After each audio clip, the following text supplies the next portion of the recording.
The city of Minneapolis wore its winter like a cruel mask, hiding the warmth of humanity beneath layers of ice and indifference. I was just 7 years old, seven fragile, silent years, and yet I had already learned how to disappear. My name is Alra Lyra, though most days it felt as if even my name had been taken from me, lost somewhere in the ashes of the fire that stole everything: my family, my voice, and the life I once knew. The foster center should have been a refuge, but Miss Carla's sharp hands and colder eyes taught me there were worse things than being alone. So I ran. Into the biting wind, into the merciless snowstorm, clutching only a tattered scarf, the last remnant of a world where love still existed. Hunger clawed at my stomach, and the cold seeped through my worn shoes like an unrelenting predator. But survival wasn't new to me. Silence was my armor, invisibility my weapon. Then came him. In the darkest corner of an alley, half buried in the unforgiving snow, lay Solace, or Carson, as he used to be called. His golden coat, now matted with dirt and blood, barely concealed the ribs jutting out beneath his skin. He looked more like a ghost than a living creature, his amber eyes dimmed by pain and abandonment. Once, he had been a therapy dog, trained to heal the broken hearts of children who carried wounds too deep for words. But when the program ended, so did his purpose, or so they thought. As I knelt beside him, wrapping my precious scarf around his trembling body, something shifted inside me. This wounded soul didn't ask for help, didn't beg for mercy, but his eyes spoke volumes. They told me we were the same, abandoned, scarred, fighting against a world that no longer cared. That night, as the storm raged on, I made a vow to protect him as fiercely as he seemed determined to survive. We were two fragments of a shattered world, clinging to each other under the weight of the icy darkness. The moment Lyra saw Solace, it wasn't just his physical condition that struck her, it was the weight of his suffering. A silent scream buried beneath layers of pain and neglect. He lay half buried in the snow near an alleyway, ribs jutting out like broken fence posts, his once golden coat matted with filth and dried blood. His eyes, though closed, twitched faintly as if fighting against the pull of death itself. The night air carried a low, guttural whimper, a sound so raw it felt like the earth itself was crying. To Laura, it wasn't just a noise. It was a plea, a desperate call from the depths of despair. She froze for a second, her breath hitching in her throat, before instinct took over. Kneeling beside him, she unwound the tattered scarf, the only thing she had left from her old life, and wrapped it around his trembling body. The scarf, already threadbare, barely covered his broad frame, but it was all she could offer. As the icy wind howled around them, biting at her exposed neck and cheeks, Lara realized what this act meant. She would be colder now, more vulnerable to the merciless storm. But something inside her refused to let him go. Maybe it was the memory of her own loneliness, or maybe it was the flicker of recognition she saw in his fading amber eyes, two souls abandoned by the world, clinging to each other in the darkness. Her hand shook as she tucked the scarf tightly around him, trying to shield him from the biting cold. "You're not alone," she whispered, though her voice was little more than a breath. Solace didn't move, but his nose twitched slightly, as if acknowledging her presence. In that instant, something profound passed between them, a bond forged not out of comfort, but out of shared desperation. They were both survivors, yes, but survival had come at a cost. Hunger gnawed at Laura's stomach, while exhaustion weighed down every movement. Her fingers, numb and stiff, fumbled as she adjusted the scarf, and tears stung her eyes, not just from the cold, but from the overwhelming sense of helplessness. She knew they were both on the brink of collapse, their bodies pushed to the limits of endurance. Yet, even in their fragility, there was strength, a quiet determination to keep going, to fight for one another when no one else would. Lara sat beside Solace, pressing her small frame against his side to share what little warmth she had left. The snow continued to fall, blanketing them in silence, but neither moved. For the first time since the fire that had stolen everything, Lara felt a strange kind of peace, not happiness, but the calm that comes from knowing you're not entirely alone. And Solace? Though his breathing remained shallow and labored, his body seemed to relax ever so slightly under her touch. Together, they braced themselves against the storm, two wounded beings finding solace in each other's presence, even as death loomed closer with every passing minute. The city, with its labyrinth of alleys and forgotten corners, became both sanctuary and predator for Laura and Solace. Each night was a gamble, a desperate search for warmth in places no one else wanted: abandoned phone booths, crumbling subway stations, or the hollow shells of old warehouses. The frost clung to their skin like a second layer, relentless and suffocating. Yet, even in these desolate spaces, they were not safe. Homeless men with sunken eyes and trembling hands would glare at them as if their mere presence stole precious air from the already suffocating underground tunnels. City workers, armed with brooms and indifferent stares, swept through the alleys at dawn, barking orders that left no room for mercy. Clear out. This isn't a kennel. It was during one of these moments, beneath the flickering fluorescent lights of the Honeybin Avenue subway station, that fate tested their fragile bond. Lara had taken to singing softly near the vending machines, her voice threading through the chaos like a ghostly melody.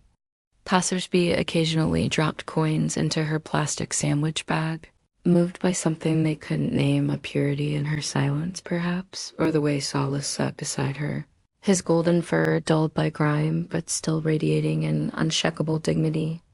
That evening, however, danger came masked as curiosity.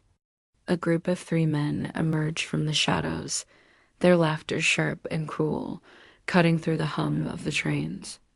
One wore a red hoodie pulled low over his face, another swung a rusted chain idly, and the tallest, with a jagged scar running down his cheek, smirked when he saw Abe. Well, he drawled, revealing crooked teeth.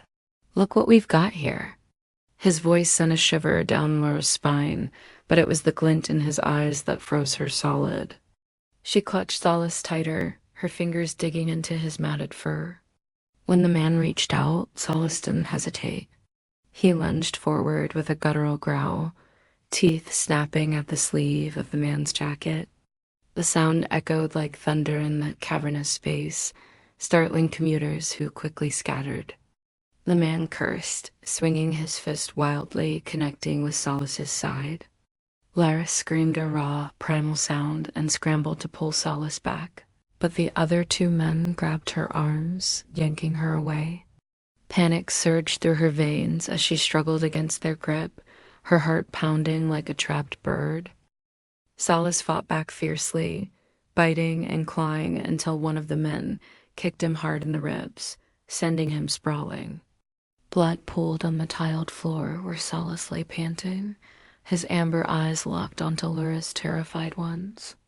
Summoning every ounce of strength, Lara elbowed one captor in the gut and bolted, dragging Solace along by the scruff of his neck.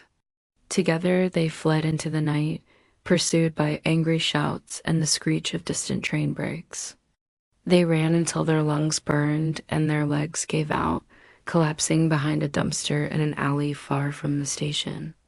Snow fell silently around them, muffling their ragged breaths.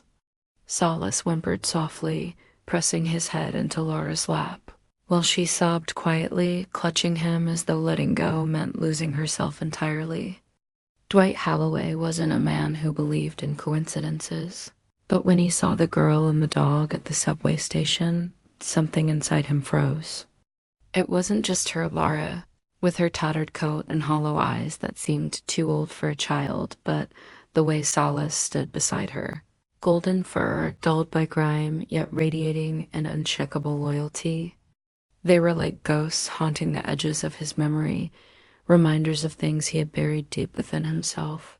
He sat in his rusted SUV, coffee gone cold in his hands, watching as Lara sang softly near the vending machines. Her voice was faint, almost swallowed by the hum of passing trains, but it carried a weight that made people pause. And Solace didn't bark or beg. He simply watched, his amber eyes steady and soulful, as if guarding something precious. For days, Dwight drove past the station without stopping, telling himself he didn't owe anyone anything anymore. The world was full of broken pieces, and he wasn't equipped to fix them, not after Miriam. But every night, as he climbed the stairs to his daughter's untouched room, he found himself staring at the faded blue box labeled Miriam's special things. Inside were drawings she'd made as a child, one of which depicted a big yellow dog sitting beside a little girl on a swing. She'd titled it Guardians. That drawing gnawed at him now, whispering truths he wasn't ready to face. When he finally approached them, it wasn't out of kindness, it was desperation. Laura's gray eyes met his with a mixture of defiance and fear, while Solace stepped forward, his body tense, protective. Dwight wanted to turn away, to retreat into the safety of his solitude, but there was something in the dog's gaze that stopped him, a kind of recognition, as if Solace knew exactly what it meant to lose someone you loved. "You can stay in the garage," Dwight muttered gruffly, avoiding their eyes. "It's not warm, but it's dry." Back home, Dwight wrestled with guilt and dread. Every creak of the floorboards, every gust of wind against the windows, felt like a reminder of how fragile life was. He told himself they were safer here than on the streets, but doubt clawed at him. What if something happened? What if he failed them too? The garage became a place of restless nights, where the heater hummed softly and the shadows loomed large. Lara rarely spoke, but her presence filled the space, a quiet, watchful energy that mirrored his own unease.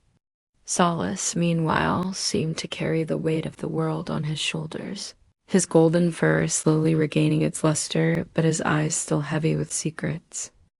One evening, as Dwight sat in the kitchen nursing another cup of lukewarm coffee, he heard a faint whimper from the garage. His heart raced as he rushed outside, half expecting the worst. Instead, he found Lara curled against Solace, her fingers buried in his fur, murmuring something too soft to hear. For the first time in years, Dwight felt tears prick his eyes. He didn't wipe them away. Standing there in the dim light, he realized this wasn't about fixing anyone. It was about staying. Staying even when it hurt, even when the storm raged on.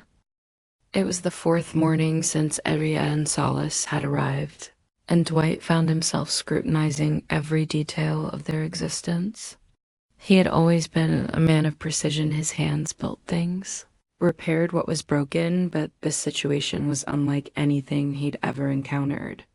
As he poured kibble into a bowl for Solace, his fingers brushed against something hard beneath the dog's fur just behind his left ear. At first, he thought it might be a tick or some kind of scar tissue, but upon closer inspection, it felt smooth and unnatural, a microchip. His heart quickened as he realized what it meant. Solace wasn't just any stray. He had belonged to someone, somewhere. Someone who had cared enough to implant him with identification. Dwight didn't waste time. That afternoon, he loaded Solace into the back of his truck while Ura watched silently from the garage window. Her gray eyes followed every movement, sharp and unblinking, as though she could sense the gravity of the moment. "I'm just taking him to someone who might help," Dwight assured her, his voice gruff but steady. "I'll bring him back. Promise?" She nodded once, so faintly it was almost imperceptible, but the tension in her small frame spoke volumes. At the vet's clinic, Dr. Ingrid Lance examined Chip with 2 different scanners, neither of which worked properly at first. Finally, she frowned, tapping the device in frustration. "This isn't a standard chip," she said, her tone tinged with intrigue. "It's medical grade, likely connected to a specialized program therapy, service work, possibly trauma response." Dwight's pulse raced as she continued. There was a center upstate called Hollow Glen. It worked with children suffering from PTSD, pairing them with therapy animals. It closed down 2 years ago after funding cuts. Some dogs were reassigned, others weren't accounted for. Her words hit Dwight like a punch to the gut. He looked down at Solace, whose amber eyes met his with an almost human awareness.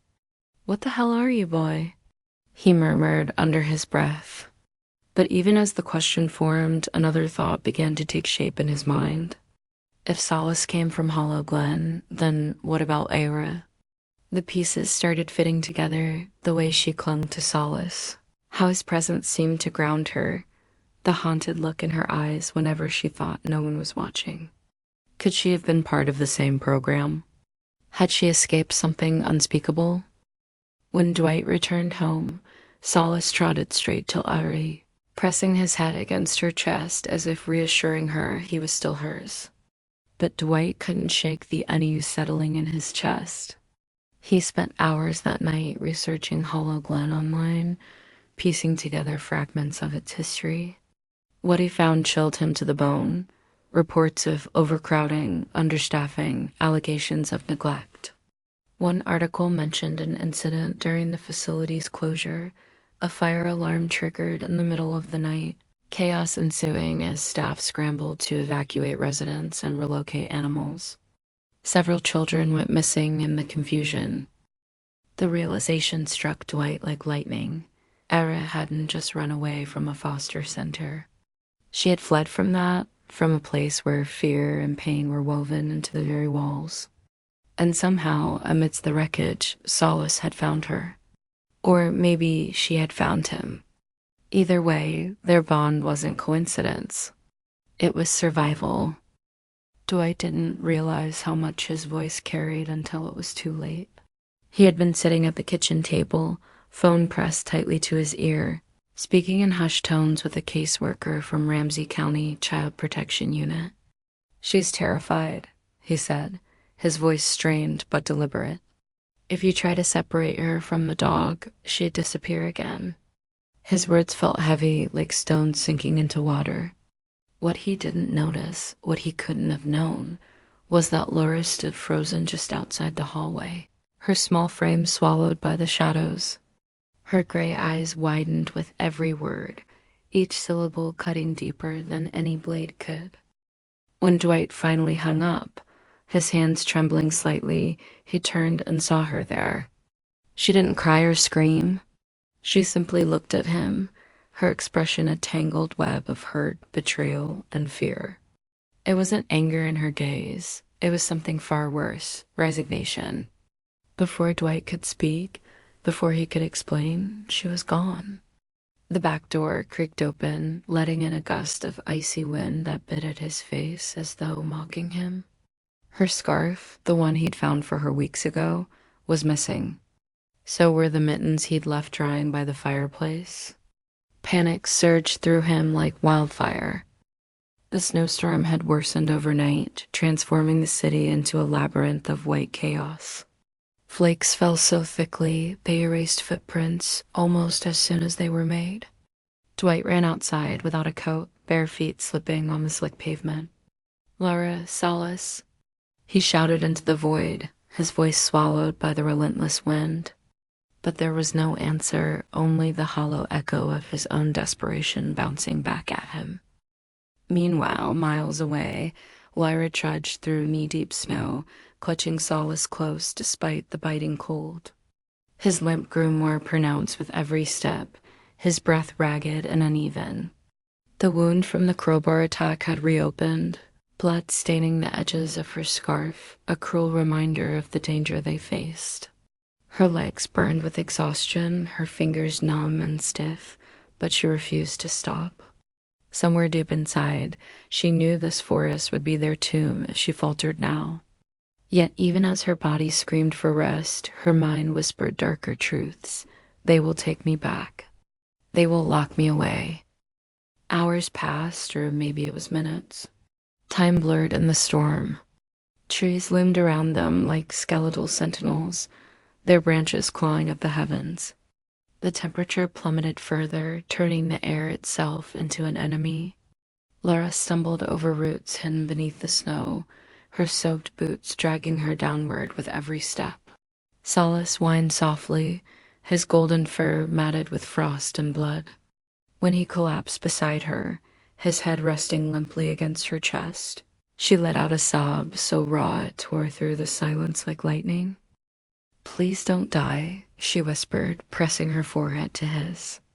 Tears froze on her cheeks as she wrapped her arms around him, shielding him from the wind as best she could. But the storm showed no mercy. Snow began to pile around them, creeping higher and higher, until it felt like the earth itself was swallowing them whole. Laura closed her eyes, her body trembling violently. For the first time since meeting Solace, she felt truly alone. And yet, even as consciousness slipped away, she clung to him, refusing to let go, not because she believed they would survive, but because she couldn't bear the thought of dying apart. The night was merciless, the kind of cold that didn't just bite, it consumed. Laura and Solace had barely settled into the garage when the first sound shattered their fragile peace. A metallic scrape, sharp and deliberate, echoed through the narrow space. Solace's ears perked up instantly, his body shifting from relaxed to rigid in one fluid motion. Laura froze, her fingers clutching the edge of the blanket Dwight had given them. Another noise followed, a rattling at the garage door handle, then a crack as the lock gave way. The door slammed open, revealing 3 shadowy figures silhouetted against the dim streetlight outside. They were young men, their faces obscured by hoods and scarves, their movements jittery with adrenaline or drugs. "Well, well," sneered the tallest of the trio, his voice dripping with mockery. "Looks like we found ourselves some squatters." His eyes landed on Lara, and a cruel grin spread across his face. Solace stepped forward without hesitation, placing himself squarely between Lara and the intruders. There was no growl, no bark, just an unyielding stillness that radiated danger. But the boy with the rusted chain dangling from his belt laughed, stepping closer. "Easy, lassie," he jeered, raising his hand mockingly. In an instant, everything erupted. Solace lunged, teeth snapping at the sleeve of the boy's jacket. The tall one cursed, swinging a crowbar reflexively. It struck Solace with a sickening thud, sending him sprawling to the ground. Lara screamed a raw, primal sound and scrambled to his side, her small hands pressing against his trembling body. Blood seeped through her fingers as Solace whimpered, his golden eyes wide with pain. The boys, panicked by their own violence, fled into the night, leaving the garage door flapping wildly in the wind. "Solace," Laura sobbed, her voice breaking for the first time in months. She cradled his head in her lap, tears freezing on her cheeks. The cold clawed at her skin, but she didn't move. Solace's breathing grew shallow, his once steady gaze now flickering weakly. Panic surged through her veins. She couldn't lose him, not now, not ever. Summoning every ounce of strength, she wrapped him in the scarf Dwight had given her and dragged him toward the garage door. Her legs burned, her lungs ached, but she kept moving, driven by sheer willpower. The snowstorm outside was relentless, swallowing their footprints almost as soon as they were made. Lara trudged through the knee-deep drifts, her soaked boots dragging her downward with every step. Solace stumbled beside her, his weight leaning heavily on her frail frame. By the time they reached the animal clinic miles away, both were on the verge of collapse. Lara collapsed on the icy steps, her arms still wrapped protectively around Solace. Darkness closed in around her, and the world faded to black. Dwight found them hours later, slumped near the clinic's entrance. His heart stopped when he saw the blood staining the snow and the way Solace lay motionless against Laura's chest. "Oh, God," he choked out, dropping to his knees. He scooped Lara into one arm and Solace into the other, lifting them with a strength born of desperation. Inside, Dr. Amina Caldwell worked quickly, stabilizing Solace while nurses wrapped Iori in thermal blankets. Dwight sat beside her, stroking her damp hair, whispering hoarsely, "You're safe now. You're safe." The decision to file for temporary guardianship felt like stepping into uncharted territory for Dwight. He wasn't a lawyer, nor did he have any experience navigating the labyrinthine world of foster care and child protection systems. Yet, as he sat at his kitchen table late one night, pen trembling in hand, he realized there was no turning back. The forms before him were daunting pages upon pages of legal jargon that read more like warnings than invitations. But beneath the cold language lay something far warmer: hope. Hope that Lara and Solace could stay under his roof, safe from the storms outside and inside their lives. The process wasn't smooth. Shelley Mendes, the caseworker who had spoken with Dwight weeks earlier, arrived unannounced one afternoon, her sharp eyes scanning the modest home with clinical precision. "This isn't about sentiment," she said firmly, her voice clipped. "It's about stability. Can you provide that?" Her question hung heavy in the air, not just because of its implications, but because it forced Dwight to confront his own doubts. Could he? He glanced toward the living room where Era sat curled beside Solace, her small hands absently stroking his golden fur. She looked up briefly, gray eyes meeting his, and he saw something fragile yet fierce, a spark trying to reignite after years of being extinguished. Outside their door, whispers spread through the neighborhood. Some neighbors welcomed the change. Others muttered disapproval behind closed curtains. One elderly woman, Mrs. Hargrove, knocked on Dwight's door one evening, clutching a Bible tightly against her chest. "You're playing God," she accused, her tone laced with judgment. "That girl belongs somewhere proper." Dwight didn't argue. He simply nodded, thanked her for her concern, and closed the door softly. Inside, he leaned against it, exhaling deeply. For every step forward, it seemed, there were 2 steps back. Despite these challenges, Lara began to emerge from her shell. At first, it was subtle, a hesitant smile when Dwight handed her a mug of hot chocolate, or a quiet laugh when Solace barked playfully at squirrels in the yard. Then came words, halting and soft, like petals unfolding after winter. "Thank you," she whispered one morning, her voice barely audible over the hum of the toaster. Dwight froze mid-pour, coffee forgotten as tears pricked his eyes. Progress, however, was never linear. There were nights when Lyra woke screaming, trapped in nightmares too vivid to escape. Other times she withdrew completely, refusing to speak or even look at anyone. On those days, Solace became her anchor, pressing his head into her lap until the storm passed. One day, while helping Dwight organize old photos in Miriam's room, Laura paused, staring at a picture of a little girl holding a stuffed elephant. "She was happy," Lara murmured, surprising both herself and Dwight. He knelt beside her, placing a gentle hand on her shoulder. "Yes, she was," he replied softly. "And so are you, Lyra. You deserve to be." Dwight's decision to open Hope Leash was met with a mixture of curiosity and hostility from the community. Flyers advertising the program were torn down within hours of being posted, replaced by scrawled graffiti labeling him as the man who thinks he can fix what's broken. At first, Dwight dismissed it. Hatred often came disguised as fear, but when whispers turned into outright accusations during town hall meetings, he felt the weight of judgment pressing against his chest. "You're exploiting these kids for attention," one neighbor spat at him after church one Sunday morning. Another accused him of using Solace as a prop to mask his grief over Miriam. The words stung more than Dwight cared to admit, not because they were true, but because they echoed doubts he sometimes whispered to himself late at night. Despite this, Hope Leash grew slowly but steadily. Children began arriving, some reluctantly dragged by foster parents, others clutching stuffed animals or blankets like shields. Solace became the heart of the sessions, his golden fur glowing softly under the fairy lights strung across the garage ceiling. He had an uncanny ability to sense which child needed him most.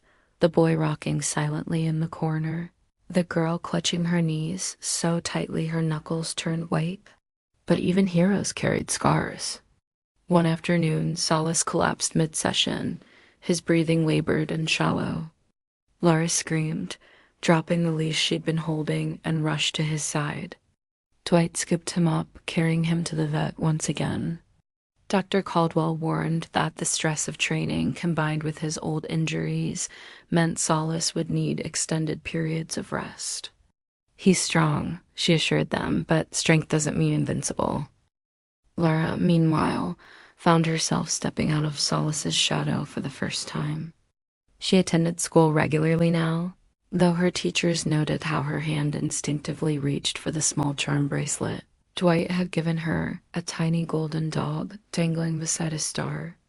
Her classmates teased her occasionally, calling her the girl with the big dog, but their taunts lacked malice. Still, there were nights when Lyra woke drenched in sweat, clutching her pillow as if it were Solace. Fear lingered in her like a stubborn frost, refusing to melt completely. What if someone decided Solace wasn't hers anymore? What if they separated them? One particularly tense evening, as Dwight sat grading papers from the workshop, Laura approached him hesitantly. "Do you think people will ever understand?" she asked, her voice barely above a whisper.